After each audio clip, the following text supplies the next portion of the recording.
All right, welcome everyone to Nerd of the Rings. We've got a great group of guests with us today. We're going to talk about a lot of fun stuff. We're going to talk some Lord of the Rings, obviously. That's pretty par for the course here. We're also going to bring in some Wheel of Time, which is the new big fantasy series on Amazon on Prime Video. But I've got some great guests I want to introduce here. We've got Matt from the Dusty Wheel. Thank you for having me. Appreciate being here. Absolutely. We've got Timbo Took. Oh, hello. Thank you for having me. This is my first live stream.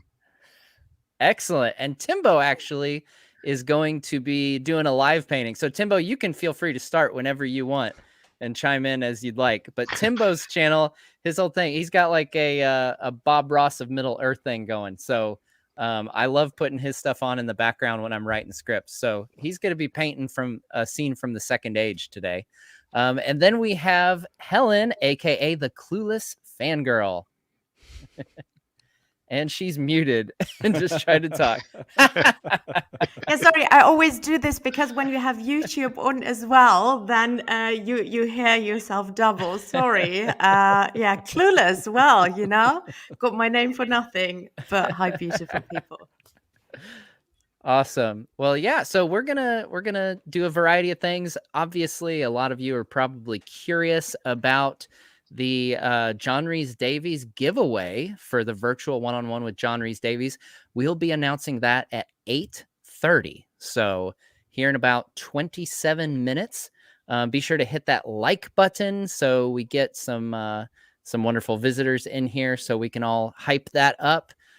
So let's dive right into this. I wanted to ask Helen and Matt, you guys were actually both at the Wheel of Time premiere in the UK, correct? Yeah, that was a lot of fun. We actually just for a moment. So yeah, it was a blast. Yeah, well, Matt was working. I was there, for leisure and pleasure, and just looked at all the stars and everything. But Matt had a real job there, which he'll tell us about, I guess. Yeah, I got to be on the press line, if you will, with other fans, and we had an opportunity to interview a bunch of the cast as they came by, and that was honestly the craziest about hour that of my life. It started off kind of slow, and then all of a sudden people were just flying by taking pictures. You had agents, handlers moving people through, and you had just like a moment. Sometimes you had no idea who was going to step up in front of you next, and it was a lot of fun. pretty intense there. Yeah, we actually had fans were like watching. There was like 3 or 4 different live streams. Yeah. And so fans showed like videos and pictures they took, and they had like multiple screens trying to cover all the questions at the same time. It was hilarious. That's awesome. So I am very much, I think we've all talked in private conversations. I'm very much a novice when it comes to Wheel of Time. It's been recommended to me so many times. My best friend from Michigan is a huge Wheel of Time fan and has been on me for years. And I've never broken down and actually read it. It must be long books. I don't know. Maybe I have a problem. Well, maybe that's a bit long. That can't be it. So I did watch the first few episodes. I was definitely hooked into the story. What I thought would be helpful, since my audience is obviously primarily Tolkien focused or entirely Tolkien focused. So it's hard to say where people are at on this scale of familiarity with Wheel of Time. So I've got some character slides here, and I'm kind of hazy on names on some of these. So I'll kind of give you my breakdown on who this is, how I would describe them. Yeah. And then you guys can come in with a much more well-educated assessment of these characters. All right. Sounds good. So first up, we have Moraine, correct? Yep. Moraine. Okay, the Gandalf. I thought of her as kind of a Qui-Gon Jinn type, looking for the chosen one a little bit. If we can pull in a third, if that's not too much to pull in a third I like that franchise here. So Moraine has some magic skills for sure. Yeah. Big time. She's she has magic skills, I think is a great way to put it. Yes. And she's I do remember the Aes Sedai is kind of the group that she's a part of. So what can you tell, again, not getting too spoilery or too, far ahead to where we're spoiling things that are probably going to pop up on the show, but what can you tell us about Moraine? Ooh, she's a member of the Blue Aja. And so the Aes Sedai are kind of split into, if you will, like groups. And they all have missions, I guess is a way to say it. They have mission statements. And so the Blue Aja has its own mission statement, and the Brown Aja, White Aja, Gray Aja. Basically, and that's a good thing to look up and just find out what those missions are. But she happens to be a well-known member of the Blue Aja and doesn't spend a lot of time at the home base, if you will, in the White Tower, because she's on a mission of her own, a quest that she's been on for at least like 20 years. So maybe I don't know if that gives you enough, but yeah, she's been on her own quest, and that's where the story begins when you come into the Wheel of Time. Excellent. And talking about magic, what I really loved, and I think everybody, who is into fantasy or high fantasy, will, I think, really like and enjoy, and people who are into gaming as well will enjoy this form of magic Robert Jordan introduced us to, because it is so cool that you get explanations and us Tolkien people, because magic in Tolkien's world is very vague, right? There's not a recipe for this or what are Gandalf's actual powers. Like there's no description, right? And I really love that for, The Witcher. I enjoy the Witcher books as well, and The Witcher, this is very, like role play, game playing. What happens if this and this is done. And I kind of, it gives away a lot, but you learn a lot about these magic systems, and I really enjoy that I did enjoy that as a little girl reading the books, and I think it's very different from Tolkien's version and what Tolkien gives us about magic, but you still enjoy both. Yeah, that's a good way to say it. Like it's a much more hard magic system, if you will. Yeah. Jordan has lots of rules, and he likes to explain them over the course of the 14 main novels. So yeah. And so she has a ring, and I automatically assumed that ring had power. And it wasn't only till after the fact I kind of thought to myself, maybe it's just a ring that signifies who she is. So is it a ring of power, so to speak? I mean, it's a ring of it's a symbol of power, if you will, but it's not actual power, if you know. Okay. I like that. Okay. I like you looked at the ring and you were like, there's got to be some magical property to it. I think that's on. That's I on seriously like I mean, I watched these over this past weekend, and I probably made it till about yesterday, and it dawned on me like, hey, that ring might not actually have power to it. That's funny that, I just assume, Yeah. Oh, I It was the wasn't same forged way. in a volcano, Matt. No. Where did the ring come from? Who got it? Exactly. Why are there so many? Just manufactured. we're just conditioned, I think, Timbo, to expect there to be a deep backstory to all these jewelry pieces. That's right. I got it on Etsy. It means nothing. That's not to say there can't be jewelry that does not have power-like qualities in this series. So there will be. You'll run into objects that have. I don't know I'm trying to think of the most generic way to say it, but yes, that are powerful in different ways. Okay, so we do have some powerful artifacts to look forward to. That's always good. I appreciate that. So the next character up, we have Lan, correct? Yes. Yes. Yeah. And my synopsis for him is he's awesome. That's basically. that's basically the that's my breakdown of him. He's awesome. So what can you can give us a more eloquent description of Lan? I mean, he's awesome is a really eloquent description, but he's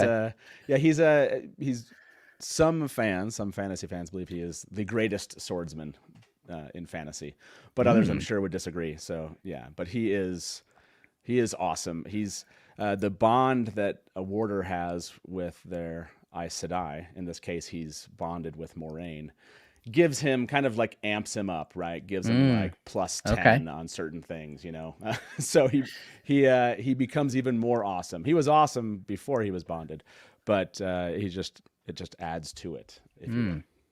I don't want to ruin anything else. There's lots about this character, but that's I have more questions, but I almost guarantee they would go into spoiler territory, so I won't go there. His backstory is fantastic, so hopefully we will get that in a future episode. But Matt, what do you think about Wheel of Time, Matt? Sorry, all these Matts in this chat. We should keep track how many times that happens. So there's one. Yeah, all right. Because a casual viewer, let's say Nerd of the Ring Matt, he might have thought, let's talk about the bath scene, which Witcher flashback anyway. But if he would have seen it, right? Did you like that they were a bit playing in the series with, is there something going on between them or not? Do you, because it clearly is not, and that's not the job, of him guarding her, and that's a different form of love. And I love that love, but I love that they describe this kind and this form of love, which is very Tolkien-like as well, a deep bond, which is not romantic related. Did I found that a bit weird, that scene, like, I don't know. I was not the biggest fan of how they interacted with each other, because it wasn't, Yeah, I think I hear what you're saying. Yeah, that scene, I don't know if I think they wanted to kind of tease out this idea that there wasn't anything there, although I'm sure there were some people watching thinking that scene actually led me to believe maybe there was. But both Daniel Henney and Rosamund Pike have talked about this. This particular relationship there's nothing romantic, but it is certainly the bond between Warder and Aes Sedai is certainly an intimate one, obviously. That you can feel what the other person's feeling. But you do have some warders with some Aes Sedai where the relationship is romantic and there's a sexual relationship. So this one's maybe a little more unique than others, but maybe each relationship's going to be pretty unique in this way. Everyone's going to, and that's what's really fun about the story is there's so many books, so many warders, so many Aes Sedai, and you meet, many variations of this relationship. All right. So next up we have the group that I'm dubbing the Hobbits. Yes, that's a good way. The tricky thing is, so I was like, oh, this guy, we meet them obviously in the first episode. This is Perrin, and I was like, oh, that's really close to Peregrine. Like, I can handle that. But it turns out his story is kind of a downer, so he doesn't really remind me of Pippin so much. But we've got Perrin, and I am gonna butcher the pronunciation. So Matt, I'm gonna let you. Egwene. Okay. Yep. And then we've got Matt. Nice. Yeah. And Rand. So tell me about these are the hobbits. These are the hobbits that have been picked up by their wizard to go on a journey. Correct. Now I'm curious when we get to this portion here.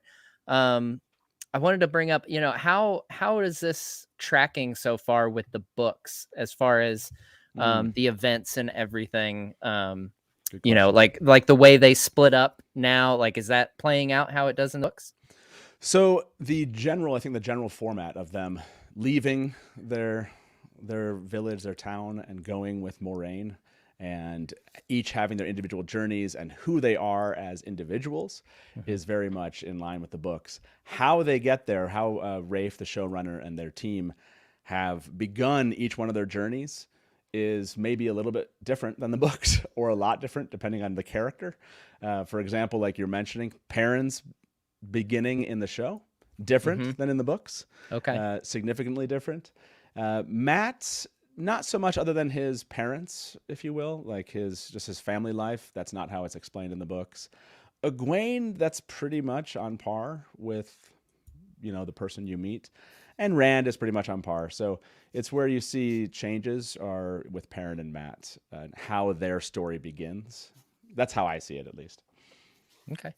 And then how would you say, obviously whenever there's an adaptation of a famous work, there's the question of, how much has changed, and, were the changes were the changes good changes, or was there something that you saw that they changed that you were bummed about, or how do you feel about it as an adaptation so far?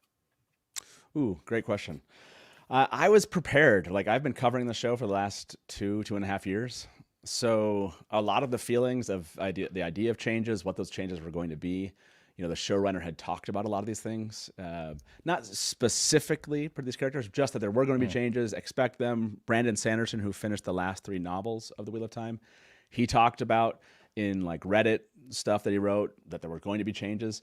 So I don't know. I kind of went into this going, there's going to be a lot of changes, that I'm maybe not prepared for. So I think maybe I took it differently than other fans that have not been watching the news every day and just kind of like started watching it when it came out. So I don't know. I think I was kind of, not immune's the wrong word, but I was just prepared. Yeah. So it was a softer landing for me, I think, than other people.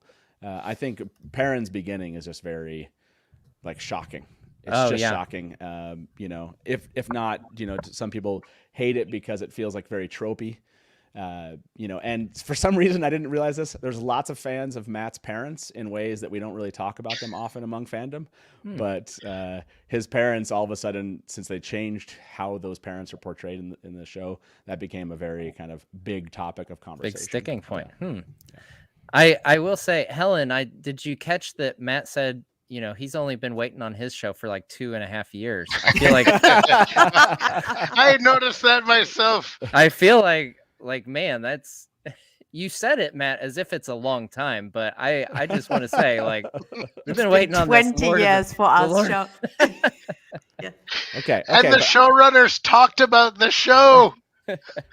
Yeah. That was amazing to me. Man. I want to say that somebody. Oh, yeah, go ahead. Sorry. Oh, sorry. No. Go ahead. I've been talking a lot. Go ahead, Helen. No, because the thing is, they had somebody finishing the books. This is. Yeah. I love Christopher Tolkien. Don't get me wrong, but he was very cautious with a lot of things, and knowing that he was so close to his father, he could have finished other books, right, and not just published them in the way he did, like the 3 great, the 3 great standalone tales, Beren and Luthien, Fall of Gondolin, all that. They like Fall of Gondolin. I'm actually really angry about that version. I mean, come on, give us something like Children of Hurin, right? And this is amazing that somebody after Jordan died, right, that Sanderson took over. And I actually I'm now into the last book, and I prefer his style, actually. I don't know, do people agree? Is that just me?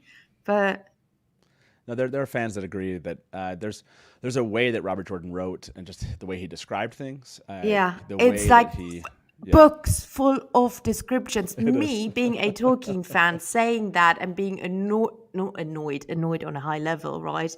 But like, sometimes I skip pages because it was just too much description and world building. Yeah, there's a lot, and Brandon, I think, took advantage that was already there for 11 books. Yeah, I know. And when he finished the last 3 books, he's like, I think you all know this, and he did write it a bit more streamlined, if you will.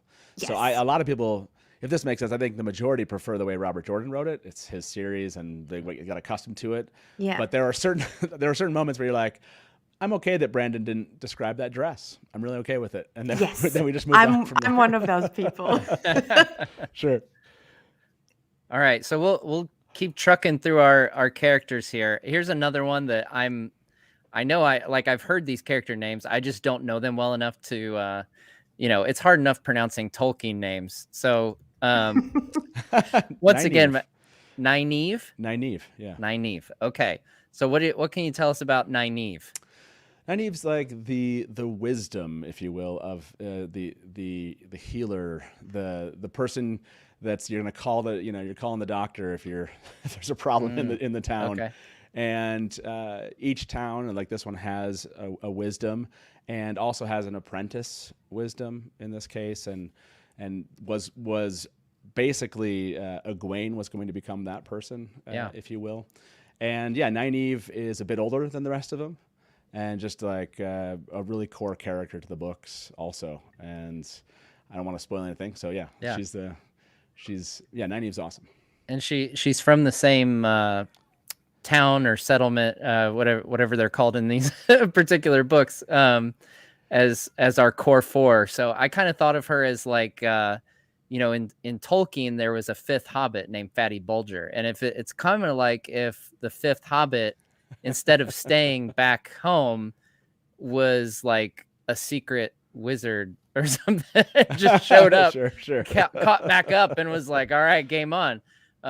Yeah, she seems pretty awesome though. The way she fought the Trolloc in the pool was really cool. That was a cool scene.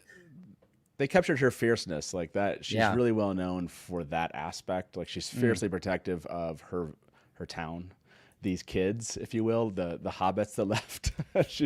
she wants to protect them in so many ways, and that just expands well into the series. So I did want to bring this up.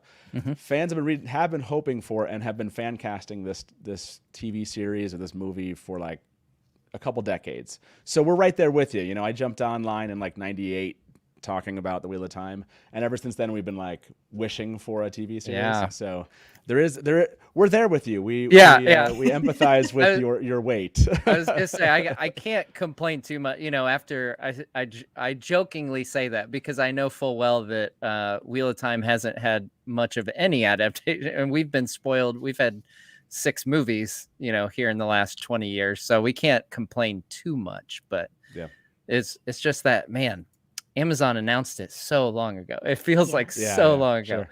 Sure. So the next up, I really loved how they pulled these off. The Trollocs. Yeah. So they're kind of like these, orc ram guys. Well, they're like human. They're human animal hybrids, if you will. Are they really? Okay. Yeah, they're human animal hybrids.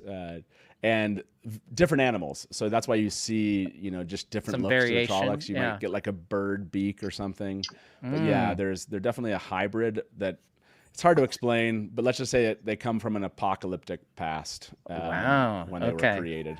So is that something, because obviously, with some of these high lore fantasy type things, we might not get every last detail and backstory. Is that something that you anticipate that they would kind of explain on the show? Yeah, I think they will, just like Jordan kind of did it, kind of pieced it out, gave a little bit here, gave a little bit there. They have some animated shorts that they've put out, and they've started kind of releasing these, and it's kind of filling in some gaps. It's really easy to find out about what they call the Age of Legends, which is, where Trollocs come from.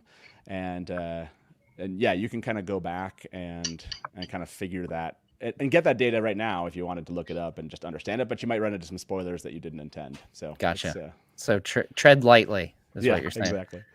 Now, Helen, I was really impressed with the fact that they use so much practical effects in pulling these off. That's something that we, Tolkien fans have long said is what we prefer, about the Lord of the Rings movies versus the Hobbit films is the Hobbit films, obviously used a lot more CG. The orcs were CG, and, they have so many great memorable orcs in Lord of the Rings, and the ones, even the main ones in Hobbit are kind of so-so. So what was your take on the Trollocs? Were you impressed when they showed up? Yes, they didn't look completely as I imagined them from the books, but I don't know if Matt agrees with me because we were in that bloody cinema and I enjoyed it way more on my home screen, not screen, like I have a random TV at home, but on my TV at home, because in the cinema, Matt, I think you can agree. I think I was just behind, Robert and I were just sitting behind you. And there was literally, you couldn't see, everything was blurry when they were moving. Maybe it was our seating position, but I didn't enjoy it in the beginning, the village fighting scene with them. But then when I saw it, I really enjoyed it. And I completely agree with you, Matt. Like, I'm a big Star Wars fan, right? And the prequels at that time really had me, or the CGI. I was completely overwhelmed. I was like, wait, but this is not dirty. Star Wars is dirty, run down. Nothing works. What is happening here? And yeah, and this was the exact same feeling the Hobbit versus the OG Lord of the Ring movies had for us fans, I think. And why is Legolas flying now? Like, what is happening? Well, I did like the Trollocs because they reminded me of the Minotaur. And Yes. Helen and I have both been to King Minos's Yes. palace. Yes, I've just been in Greece, in Crete. Yeah. That's right. I was there. Oh, it was ancient times. But a long time. The internet didn't even exist when I was there. Look at that it was painting. in the third age. So yeah, I was actually just gonna. I'm glad you asked that, Matt. That's funny. I was just gonna say, Timbo. So why don't you clue us in on what you're painting today? Now that it's starting to take shape a bit. Oh, as it's starting to take shape, it's. Well, I hope it's okay for you to see there, but it is the island of Numenor. I'm in the Second Age. I haven't done too many Second Age paintings, but it's the island of Numenor. We're a ways off, so we're going to come out and we're going to have some other mountain ranges there. So you're seeing this is the middle. It's kind of like a star, as you know. Yeah, absolutely. And so that's the middle peak there. And I'll have some more that'll come off this way and that. And I did a little bit wider canvas than I normally do. A bigger canvas, because I figured as it would be kind of on a smaller screen, just a partial, I would do it a little bigger for you. Yeah, it's very cinematic that way. Yes. Yeah. One day I want Timbo to paint all of the, Lord of the Ring YouTubers as the Last Supper, that seriously one day needs to happen, Timbo. Make I think it you're happen. stretching Timbo's skills a little too much. No. All right, so we'll do one more character that I want to talk about, and then we'll do the reveal for the giveaway that I'm sure folks are curious who won that virtual one-on-one with John Rhys-Davies. So next up, we have Voldemort Ringwraith, as I call him, because I don't think they said the name of what this thing is. So I'm calling him Voldemort Ringwraith. Voldemort Ringwraith is good. I think it's good. It's good. These are fades. They have a ton of names. Myrddraal. They're like the runt of the Trolloc litter. Really? Yeah. If you will. See, I thought that they were like in charge of. I mean, they are, and then calling them runt is kind of a weird thing, but yes, there is to go into like there can be a connection between Trollocs, and they can be connected, if you will, linked to a fade, and but yeah, there's a lot of lore that goes along with these. They're really super fast. And so we haven't seen that. We haven't seen that. Yeah. Yeah. I'm hoping we see. I want to see what they've done and if they've shown us kind of like what a Myrddraal looks like when fighting. Well, Daniel's calling you out. He says they literally run the show. He doesn't like the name. The name I know. Runt. Look. I runt is runt may be like the wrong word, but yes. The teeth are terrifying. Yes. I love it. Yeah, they this is not in my head exactly how I saw them. Okay. But I do love the creativity that they've come up with. But they call them the eyeless for sure. So. That makes sense. I saw, a couple people pointing out the mouth of Sauron. I'm a little ashamed that I didn't immediately think of that, but I just, I had the Ringwraith in there, so there's at least one reference to Tolkien in there. So you were just at Harry Potter World with your boys. I was influenced. Yeah. I did take my kiddos to Harry Potter World, so that there was definitely some Wizarding World on my brain there. All right, with that, we're gonna pause our discussion on Wheel of Time, and we're still gonna get into what we can kind of glean for the Lord of the Rings series based on what we've seen from Wheel of Time after we get through our little Wheel of Time 101 here. But first, we're going to go ahead and announce who won the one-on-one with John Rhys-Davies. Good luck, everyone.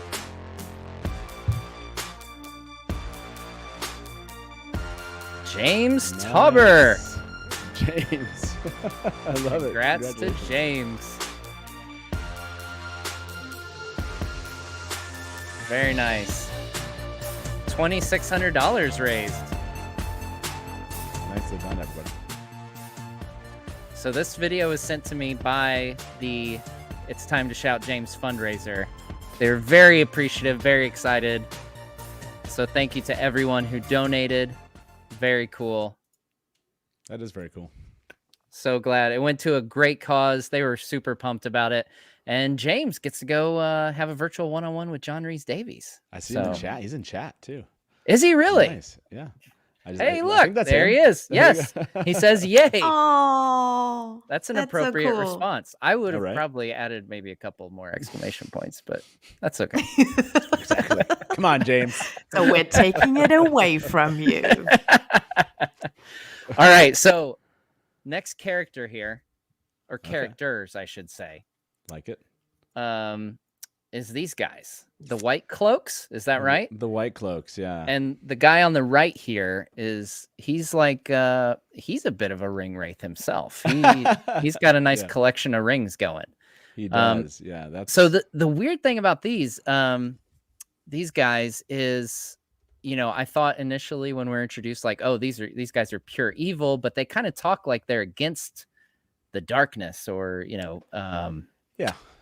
So is this kind of showing us a bit of, you know, that there's some gray area in this world? Yeah, I think that's one of the purposes of this. You know, it's a fanatical organization, you know, dedicated to rooting out the darkness, the evil, if you will, and you know, they're fanatics in many ways, and so of course that their indoctrination takes them into different pathways, like you see with Eamon Valda, who's on the far right. His choice of how he's pursuing their overall mission and goal might be a little bit different than other people in the White Cloak organization. And he's part of a subgroup, if you will, the Questioners. So you can imagine those people are fun. Yeah. But I just noticed they have different color armor there, silver and gold. Yeah, I did not notice that at first viewing. Yeah, I think this is one of the things, like, I haven't studied the White Cloaks as far as what their armor did look like, but this is one of the things people are kind of calling out. Just the way that they've portrayed them might be a little bit different than fans thought they were going to see. Yeah. I feel like their right arm is very exposed if they're trying to, like, yeah, exactly. This doesn't seem like great for fighting purposes, at least. Don't go to war in this. Yeah. That's a bad idea. So yeah, that's what people have brought up. They brought up this idea of, like, when you see them actually, from a military standpoint, actually go to war, you would think that we're going to see something different. Yeah. That this is not a kind of in a war that they're fighting at this moment, and so maybe this is kind of like what they're wearing when they're not at war, if you will. Yeah. Well, I would expect that they would have the armor on the left arm, because that's the armor on the right arm, because the left arm is the shield arm. You normally have a shield, and then your right arm would be armored. Yeah. Makes sense. Yeah. And so these characters kind of made me think a bit about, you know, looking ahead to the Lord of the Rings series, you know, having these guys that are kind of in a gray area, that are kind of antagonistic, but maybe not entirely evil. I don't know. These guys might be. I mean, jury's still out, in my opinion, on these guys. They don't seem like they're up to very much good, for sure. But Helen, it made me think of, you know, some of the Númenórean characters that we're going to see in the Lord of the Rings show, where, you know, they initially, you know, would be against Sauron, but they're going to be kind of turned, and definitely be antagonistic toward the elves and the faithful Númenóreans. Yeah, like the Kingsmen, they were Yeah. called, right? Yeah. And they, for all the Game of Thrones fans in here, they're very much like the Sparrows, if you remember, you know, that those fanatics, who then, you know, Cersei later, blew them up in the Sept, or however it was called in English. That was pretty cool. But they remind me, you know, also that, because they didn't choose one side, right? They didn't say these are the goodies, these are the baddies. They just had their faith, and they went for it. So it reminded me a bit of those guys. Yeah. And Spanish Inquisition. Somebody in the chat said it, and yeah. Okay, so one more character, and then we'll talk about kind of the larger shows that are at play here for Amazon. Yeah. So Matt, you're well aware of my name for this character like that I'm this. sticking with, I like your name. and it's Guitar Strider. Because our hobbits come into a pub and meet this dark and mysterious stranger, and he's kind of like Strider, but he plays the guitar, sings a cool little song, which I understand is not part of the books, but it was really cool. Yeah.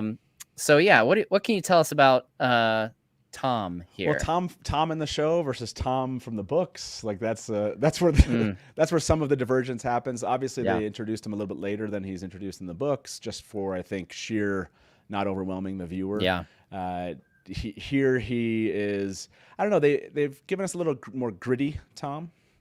Tom has a pretty extensive backstory, so I don't want to ruin it, but he's a gleeman in this world, and he does kind of. Again, I don't want to ruin. And what? There's Yeah, so much what about is? his character, but Can he's a you tell gleeman, us what a like, gleeman is? Yeah, you could call him just like a traveling performer, if you will. Okay, because there wasn't a whole lot of glee in his song. If you right. noticed, like, it was guitar is not actually from the books. They gave him guitar instead of like a harp or other instruments that he might have played. But yeah, just I think a decent way of understanding him is just a traveling performer. Yeah. In this world, and he has a lot of skills, if you will, and well, I'll stop there. A particular set of skills. We're gonna pull in all kinds of franchises here. And he likes the girls, That's right. Sorry, my cat makes. Yeah, there you go. Gleemans are bards. That's okay. Exactly. All right.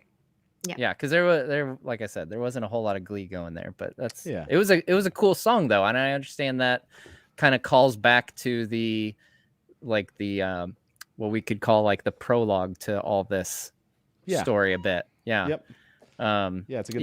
It's one of those where if you don't know it, then you won't understand it, and as you get to know the world, you'll start to understand some of the songs. And I think the same thing happens in Tolkien's works, right? Absolutely. It's just, the poetry and things, and you're like, I have no idea what this means, right? But then you actually read things. Like I read the Silmarillion back in high school. I don't remember any of it, but I remember loving it. We like you here, man. Yeah. Tell us more. I remember loving it because it was like really interesting. This is how I would explain Silmarillion.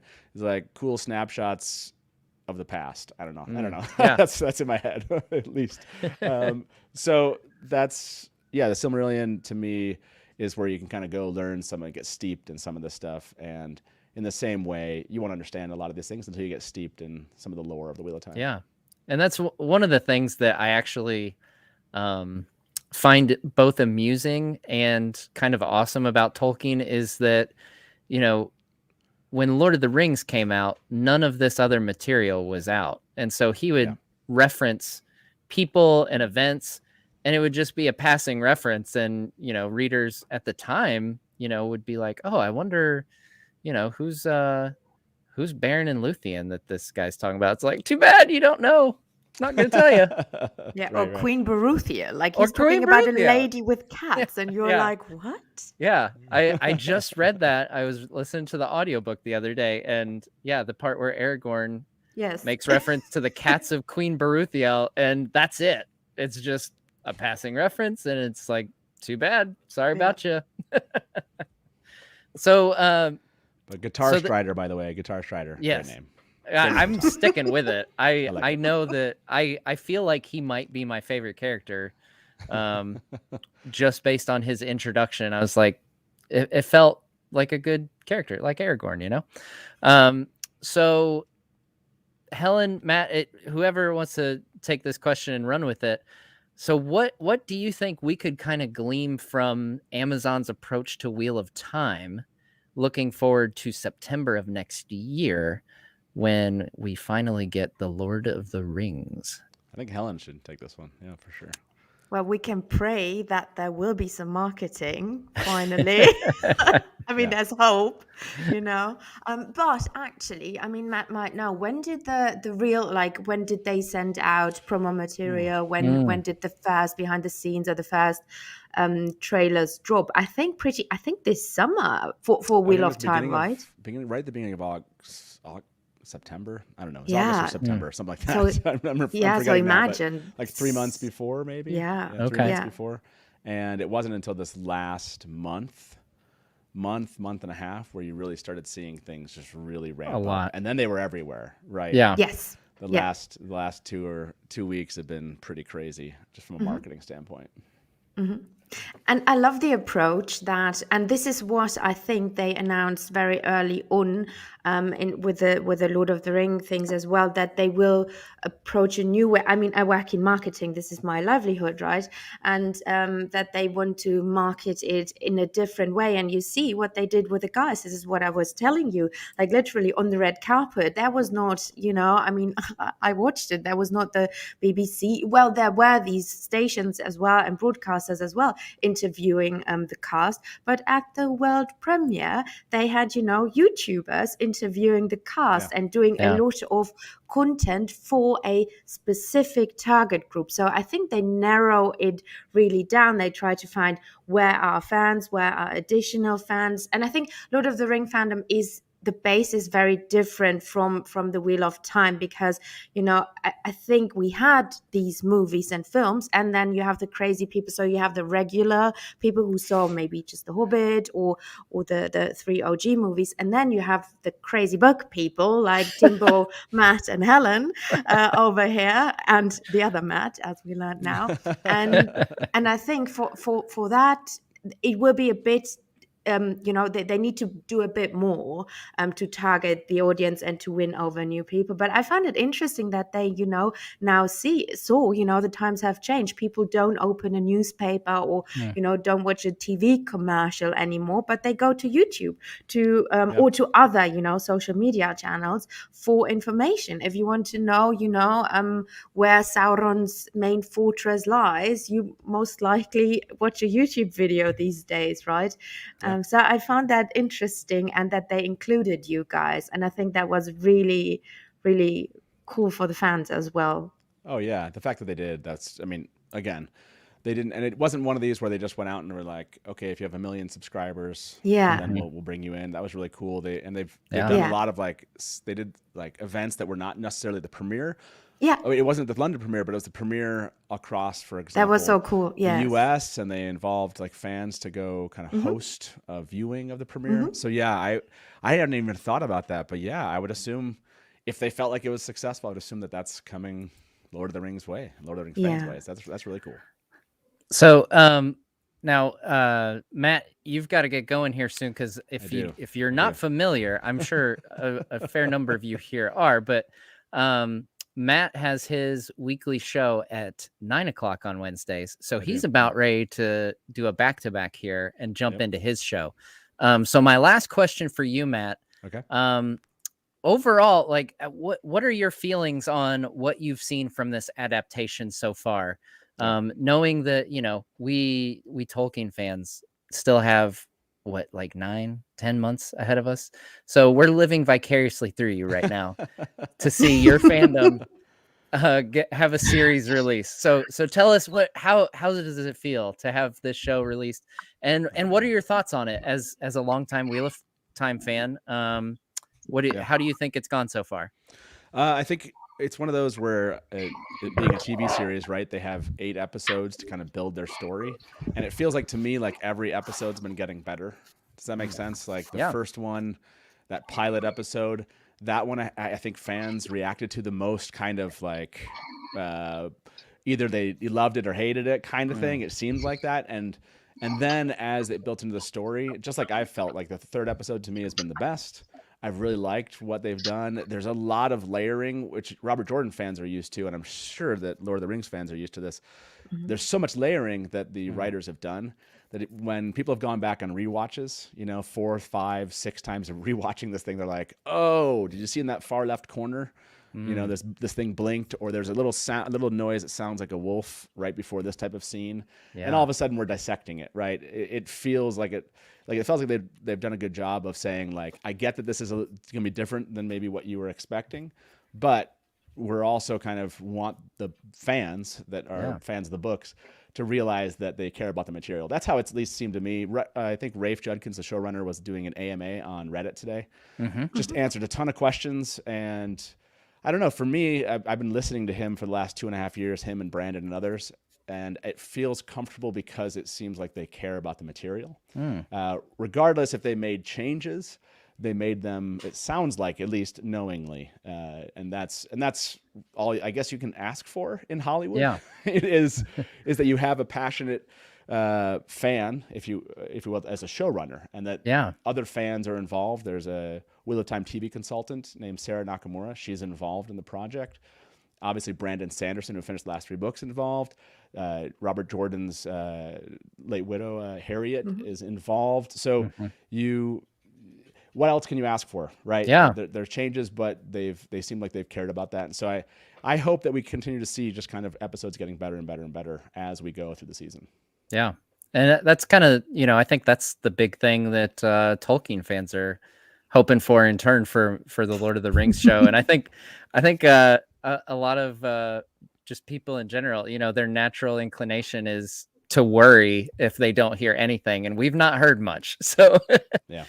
And it's been nice here lately. Like you said, they really kicked it up here in the last couple months. And, I before the show actually started airing, I hadn't search for Wheel of Time related stuff, and I was seeing it everywhere. So it's nice to see the level of engagement for sure.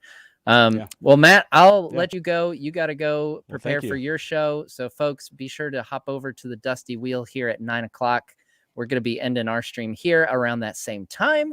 So you can go over there and call in and ask Matt more about Guitar Strider or Voldemort Ring Wraith, whatever you want to ask him about. He's got all the answers. Yeah, I love it. Love it. And by the way, Timbo, amazing. Helen, thank you very much. And Matt, thank you for having me as a guest. This has been a blast. And honestly, I look forward to Lord of the Rings coming out. Just as as someone who read the books a long, long time ago, I'm just going to enjoy it from that perspective. I probably won't read anything beforehand or look into the lore that they're covering beforehand. I just want to enjoy it as a fan. Yeah. So hopefully this isn't the last time we chat. I'm looking forward to it. Absolutely. Yeah, we'll definitely have to do it again sometime. Hey, thank you so much. Yeah, have a great show. Appreciate it. Bye-bye. Bye. All right. So, Timbo, sorry about that. Let me unmute you there. So, Timbo, tell us about your progress there so far. Oh, well, I've got the main mountain up there in the middle. And then, as you're making a southerly approach, you've got the 2 peaks here. And, what we're doing is we're putting in a little bit of reflection in the water. So I haven't done too many second age paintings yet. I did Baron and Luthien, but and that came out well. But this one, I thought a nice mountain far away, and then you have the 2 peaks that aren't quite so high, so they don't have so much snow on them. So maybe we've got Mount Meneltarma there in the middle. So for those of you who've tuned in a little bit late here, Timbo there has got his own YouTube channel where he does paintings that are Middle Earth related. He does a great job, and he's painting Numenor for us today. So he's just been painting this whole time, and he'll continue to do his thing, but absolutely loving it. So Helen, now that we've heard from Matt over at the Dusty Wheel about Wheel of Time, what other thoughts do you have looking forward to Lord of the Rings now that you've seen Wheel of Time, the series, and heard from a super fan? Super fan. Well, as I said, regarding marketing, I mean, we got one image, but it was, don't you agree that it was very weird? Like 2 years ago, they gave us, with the Twitter account, they gave us the map. So we guessed, people, who knew, like, okay, Kalinardon, that means it wasn't Rohan at that time. Then you saw, then they revealed more and more information throughout the maps they dropped. But that was literally 2 years ago. Then for 2 years, we didn't hear anything, which, obviously they are filming everything. The apocalypse happened in between, whatnot. Nobody could basically go to New Zealand. So there were lots of reasons. I think nothing leaked. But now we get information, and I don't know how, because I wasn't involved in the Wheel of Time community at that time from summer on. I recently got in like a month ago or whatever, when I knew, okay, it will drop now. I want to, you know, fresh up my memories and watch it, and I'm excited. But for us, it's been such a long time, and I don't really know. I'm confused with all the news now, because us who know about the timeline, I'm like, wait, Isildur now? No forging of the rings? But then, you know, you see the trees and maybe a prologue by Finrod or whoever. Like, what is happening? Please don't do Witcher timelines. Please don't pull a Witcher on us, because that was confusing. So I have a theory. This is what I think is happening here. So I think, you know, we heard the rumor that's on pretty decent authority here. Yeah. You know, Fellowship of Fans broke that news, and they've got a really good track record that we'd be seeing Isildur as one of the main characters. Yes. I think what they're going to do is condense the timeline. No. I think what's going to happen, not like Witcher style where you can't tell what's happening when, but I think what's going to happen is concurrently we're going to see the darkening of Numenor, not the fall, but the darkening of Numenor and the Rings of Power being created. Okay, that's what I'm guessing. You'll skip basically 1,500 years of kings. Yes. So basically what you'll miss then is Aldarion and Arendis is kind of the big story that falls in between there. And they'll probably combine some characters. They are before the Forging of the Ring. I'm pretty sure. Oh, are they? Pretty sure. Oh, I think you might be right. Yeah, I think you are. Yeah. Okay. And well, in that but case, you miss but you miss out on, you know, some of the evil queens. You miss out on exactly what you said. You miss out on, you know, the days darkening, because you miss out on all these, you know, it literally the richer they got, the more, you know, more debauchery, more that, you know, that they got richer, but their lifespans shortened and the scale shifted. Yeah. And you won't see that. Well, I think so. I think you will. Because I don't think we'll see a Numenor from the get-go as the height of its glory. I think it will already be a darkened or darkening. Yeah. You know, so if Isildur's around, you know, and maybe, you know, that would potentially be, you know, if it's before our Farzan, maybe Tar Palantir is think king. we'll see him. So yeah, I think we'll see him. Like, I wouldn't be surprised if that's a starting point where we have, you know, the last good king of Numenor. But there'll definitely be kind of, you know, the two factions in Numenor, and you'll definitely have the king's men and the faithful. But yeah, I think what they'll do is they're just, you know, kind of getting rid of that middle time period where there's not as much going on in Middle Earth proper, between the rings being created and the War of Elves and Sauron. I think they're just going to kind of smush them together, almost like that, you know, that 16 or 17 year gap in Fellowship of the Ring when that they got out of there, you know. It makes sense cinematic wise, and obviously, you know, you need pacing. That is totally understandable. And we have the problem of these people would die if you tell a story of 26 rulers. So it's kind of boring, right? Because they die, and you felt with a character, you saw, you know, his character arc, and then he's dead, and then there's a new king. That's not good storytelling wise. But yeah, you might be right. And I think that's the most logical explanation, because skipping the forging and telling us of Celebrimbor and, you know, Horde Sauron, I mean, please make it happen. But telling us of Anatar, that this evil guy we met 20 years ago on you know, on the big screen, that he has a backstory, that he has you know, he's a shapeshifter and all that, so it makes you understand him and fear him even more, and I need that and I want that. So yeah, I think we will. I think you know, Celebrimbor is too great of a character and too great of a story arc for them to totally get rid of it. I know I've heard all kinds of theories that, because Isildur's in it, they're skipping the Rings of Power, and I don't think there's any chance No. that they do that. It is way too good of a story. Yeah. That whole war between the elves and Sauron. Yeah. That's where you bring in the dwarves. I'm assuming they're, Yes. like that's where the dwarves come in, because Yeah. Khazad-dûm is right there. Yeah. I can't possibly think that there's any way. So if you've been freaking out, folks in the chat, if you've been freaking out, losing sleep over whether we're gonna see Rings of Power crafted, I'm pretty confident that we will see that. It's just too good for them to ignore. Yeah, I guess so. And that also means, we might see the giving the rings out to the 9, right? And that is the interesting part. Yeah. Because my theory is, it was the Witch King of Angmar is a Númenórean king. I think it's Tarkiriatan actually. But there are 3 candidates. So that would be really cool because they don't go against canon because Tolkien never said, but he also never said he isn't. So I think that is what a lot of people, because his character is just epic.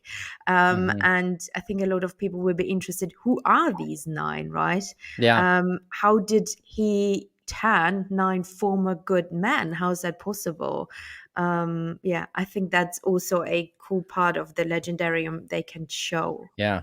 And I think as I was thinking through the ring rates and them possibly showing up, I would not be surprised if they and some people might have flashbacks to this Shadow of War game where they just made everybody a ring wraith. Yeah. Oh God. I don't think they'll go that far. And evil Celebrimbor. I mean, what happened? I would not be surprised though if I don't know. I like Ar-Pharazôn, like his demise, how Tolkien wrote it, but I wouldn't be surprised if we meet some of his followers or something that end up becoming ring wraiths. And I would love to see what they, how that is interpreted, those conversations between Sauron and the guys who end up becoming the Nazgul.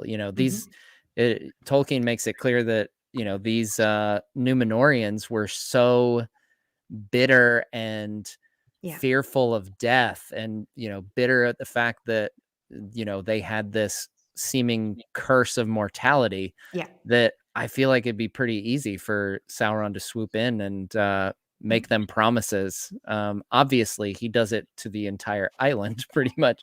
So I for one, I would love to see the Nazgul. I think that would be amazing. Yeah, and we have time for that, it won't be just one season. And And I do think Bezos didn't just buy the rights for one series, right? I do think that there will be spin-offs, and I do think with this one they set the tone and they want to learn what people like, what are people into. And I do think this is what happened to Game of Thrones now, right? They saw, okay, people are into dragons. Could have told you that from the beginning, but okay. So let's not make this show about flea bottom, but let's make a show about dragons fighting in the sky. So I really do think it will happen, that there will be more spin-offs. So, my hope is full of Gondolin one day. Bring it to me. Oh my gosh, yeah. I would love to see Children of Húrin. That's kind of my I love that story. Yeah. So Timbo, what do we got going in now? Oh, we just have one of the ports where they launch their boats. Very nice. That's about as close as I can get it on my camera anyways. Yeah, no, that's great. Yeah, I could tell that you had some kind of city or port going in there. That's great. So here's a question from the chat, and we can all answer this one, but what character is the one you think you're most excited to possibly see? Ellington says, for me, I can't wait to see some Gil-galad. Timbo, what do you think? Do you have a character you're most looking forward to? Probably, but I think I may steal Helen's answer. What? Helen, who are you most excited to see? Sauron. Yes, Sauron. exactly. That's who I want to see. I want to see him come and corrupt everybody. Yes. Yeah.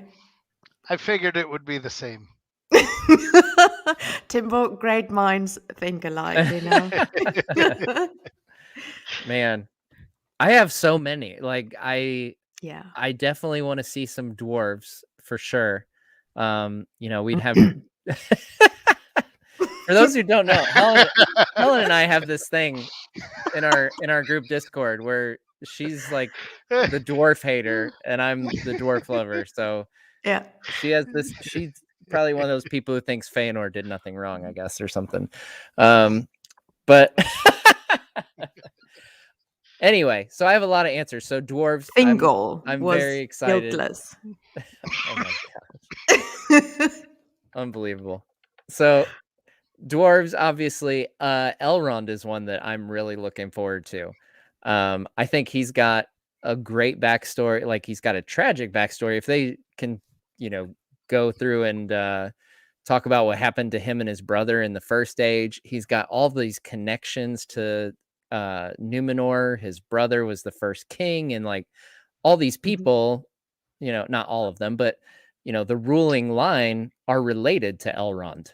And as we know later, Aragorn is related to Elrond as well. And Gil-galad, he's obviously very close with. He's his second in command, and spoiler alert for a book that's 70 years old, but Gil-galad, dies in the War of the Last Alliance, and like, how does that play out? And then you've got, Elendil and Isildur and Anarion. They're kind of the new hope of men. And I would love to see Elrond's faith in men kind of grow after being diminished. And then for the rug to be pulled out from under him with Isildur taking the One Ring. I feel like his storyline throughout this entire show could be one big roller coaster. Yeah, and you finally might understand the importance of Elrond, because you never get that in the, OG movies, because Elrond is literally a chosen one. He stems from almost all the bloodlines, all the three royal houses of elves. And then his brother, and they split up, and one founded, the human house, and he stayed an elf, right? So this choice of being an elf that we later saw mirrored in Arwen, he also had that, and he's such an important character, and I just don't want to see him as the wise lawmaster. And always, I loved Hugo Weaving, but he portrayed it in a way, he almost seemed a bit angry all the time, and that's actually not book Elrond, right? Yeah. And you must understand, he, as a small child, he saw a lot. His parents were killed. He was raised by his parents' mortal enemies, who are also kind of family to him, actually. It's weird, and I want to see that side of Elrond, to understand he's actually super powerful. Yeah. And Helen froze on us. I will add to that. I'll take her out there while she's frozen. I will add to that with Elrond. She's back. With Elrond, I do enjoy this. There's a couple small moments in the Hobbit films where he kind of displays a more jovial side. I think it's in the extended edition of An Unexpected Journey where he has kind of a moment where Bilbo makes a joke at the elf's expense, and he gives him like this really serious look and then just smiles. And there's a little bit more of the playfulness that, you get in the books that we didn't get in the Lord of the Rings films. But it would be great. I'm excited for Elrond. I'm excited for a lot of characters, honestly. Khazad-dûm, yeah. As far as realms, yeah, I am very excited to see if they give us a vision of Khazad-dûm, and this would be its glory days, basically. This is the height of Khazad-dûm during this time. Yeah. So, yeah, I can't imagine that Helen would have any other answer for a realm that she would like to see than the Dwarven realm.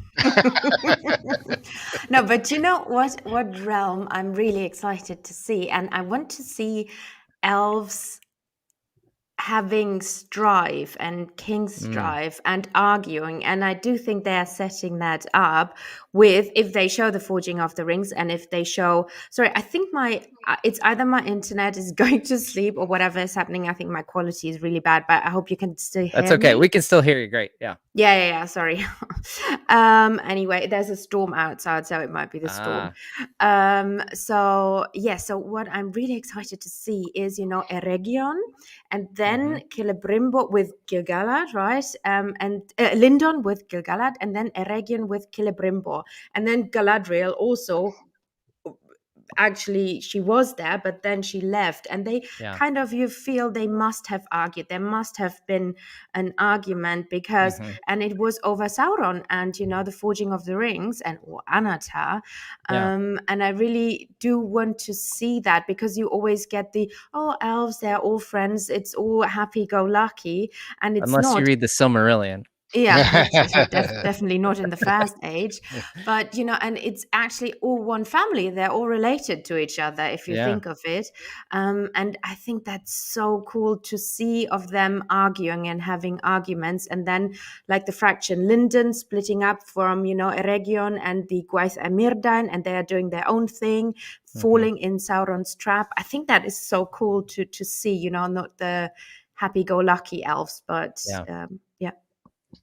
And of Gondor here says Galadriel and Khazad-dûm would be cool to see. I totally agree. I love that in the books. When she's talking to Gimli, you get the sense that she has an appreciation for Khazad-dûm, and when you learn that that's the way that her and her daughter took to get to Lorien, and basically they dodged the bullet of the huge war that breaks out in Eregion because they took that pass through Khazad-dûm. So yeah, I would enjoy, I think, a little bit getting the sense of the friendship there. And Helen dropped out again. Well, that's okay. We need to get wrapping up anyway here. But so Timbo, how's our progress going there? Oh, I think I've got it pretty good, at least as far as what I wanted to do. Fantastic. It looks great, man. Very well done. Thank you.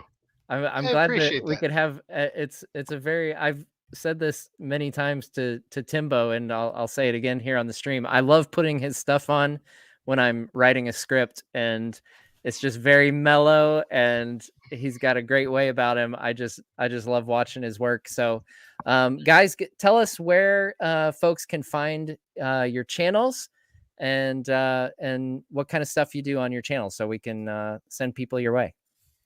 Go ahead, Helen.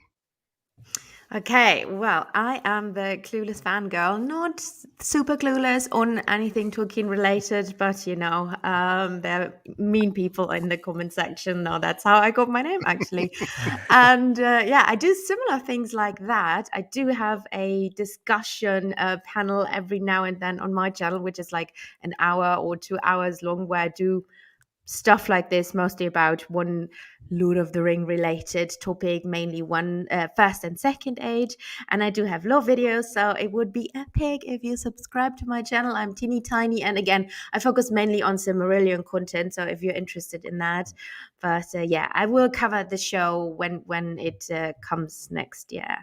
And you boys have to come on my channel, Timbo, to talk obviously Hobbits, and Matt, we will have a shootout about dwarves and elves. Yes, absolutely. And Timbo, what about your channel? Well, the channel is Timbo Took, and that's right. I'm the grandson of Peregrine Took and also Samwise Gamgee. And what I do is I do paintings based on, who taught me? Bob Ross the Blue. That's right, the Blue Wizard. Every week I put up a new landscape from Middle-earth where we paint the most fantastic landscapes there are. And I would appreciate anybody who comes and stops by. And I appreciate you having me here, Matt. I appreciate that so much. And Helen, I love your show as well. Oh, thank you.